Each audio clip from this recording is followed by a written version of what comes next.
Garuda Express, an international courier service.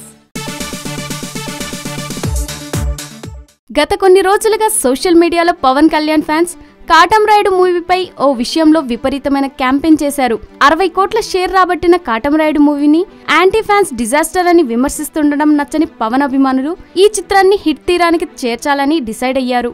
అందుకే Katamarayudu April 9 అనే hash ని విపరీతంగా ప్రచారం కల్పించి ఏప్రిల్ 9న కాటమరాయుడు చిత్రాన్ని అభిమానులంతా మళ్లీ చూడాలని, కలెక్షన్స్ కురిపించాలని ప్రచారం చేశారు.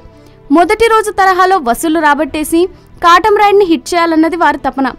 అయితే వాస్తవ పరిస్థితి మాత్రం అలా లేదు. ఒక్కో మల్టీ కాంప్లెక్స్ లో 20 నుంచి 30 షోల నుంచి 3 నుంచి 4 షోలు మాత్రమే ఇప్పుడు వేస్తున్నా అడ్వాన్స్ బుకింగ్స్ ట్రెండ్ ప్రకారం చూస్తే అవి కూడా నిండలేదు. ఎంత లేసి ప్రచారం కల్పించినా కాటమరాయుడు ఏప్రిల్ 9కి అంతగా స్పందన లేదనే చెప్పాలి. ఆదివారం కాబట్టి వీర అభిమానుల కారణంగా కొద్దో గొప్ప కలెక్షన్స్ పెరిగి ఉండొచ్చు, కానీ ఈ సినిమాని సేఫ్ జోన్ లోకి తీసుకెళ్లేంత స్థాయి వసూళ్లు అయితే కష్టమే. ఐడియా బాగానే ఉన్నా మళ్ళీ కాటమరాయుడిని చూడడానికి పవన్ ఫ్యాన్స్ అందరూ సిద్ధపడలేదనే అనిపిస్తోంది.